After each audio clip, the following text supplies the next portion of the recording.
Are you continually looking at the choices you make in terms of the flesh and the spirit? And how do you see the world that we live in today? And that was a question that was posed to me. Do you see it as a dark place that lots of confusion that could use kind of a reset?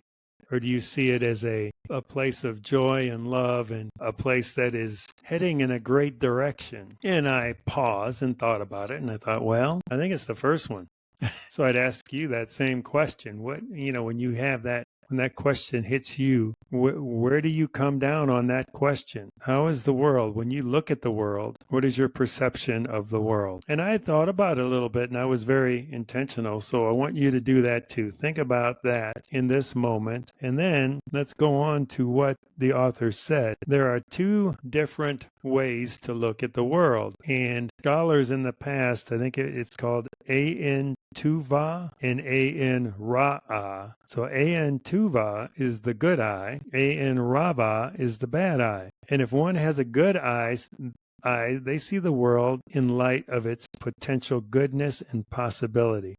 They have a belief that goodness and light is driving the experience. Conversely, if one has a bad eye, they see the world through the lens of scarcity and potential disaster. They have a fear that darkness and depravity is going to screw up the story. Wow. That just blew my mind. And what came to me and what I want to share today with you is that really the way you see the world and the way I see the world, I've got to change the way I see the world. And it's so powerful because the way I see the world is based on the stories that I take in. It is based on what I perceive of the world from the stories I take in, from what I consume, from where my thoughts go. So I've got to change the stories that I listen to. I've got to shift those stories. And because what I'm realizing and what I realized through this was what I dwell on is what and how I will see the world. And I knew this, I mean, intellectually I know this, but I never thought of it in the context of viewing the world.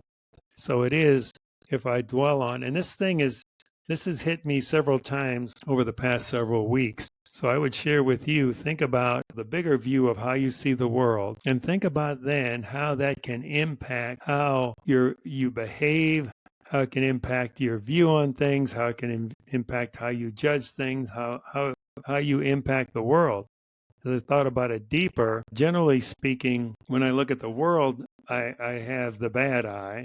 But when I look at my circumstance and my little piece of the world, I have the good eye.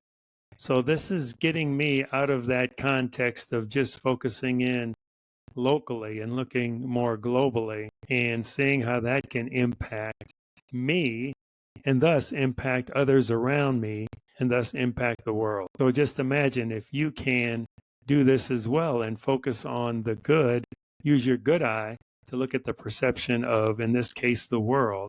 And if we were all looking at the world through the good eye, oh my goodness, there would be a sea change in the way this world operated. Really, I mean, it can actually literally change the world. And this study went on to say that throughout history, there are all kinds of examples of how the world and the way that we view the world, people view the world, has an impact on what happens in the world. Back in the cosmic conflict, when people believed in different gods and all those things, you had to hope that your God was going to be the ruler, and and that's why there was conflict, there was fighting, there was war, because we were looking at the world from that scarcity standpoint, from that us and them.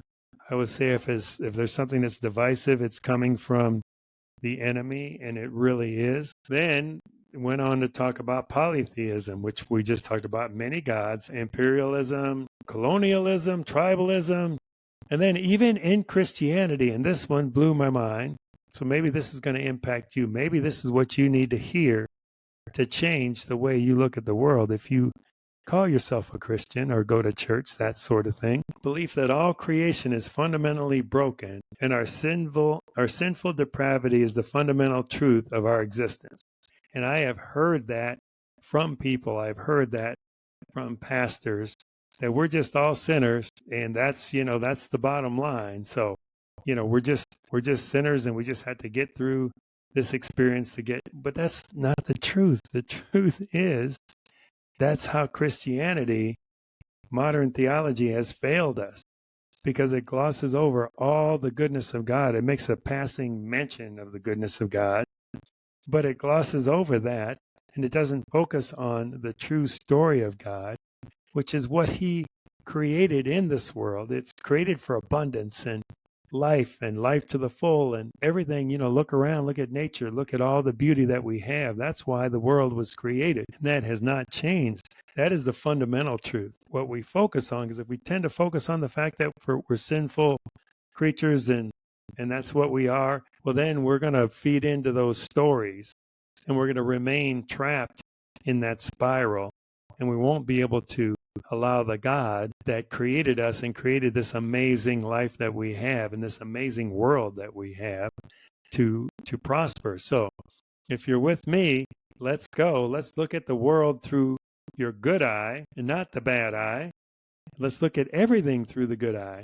And there's no downside to doing that. There really isn't. Surround yourself with good people, and I think this will persevere, and this will make your life a lot sweeter, and you will be able to transform any situation that you're in.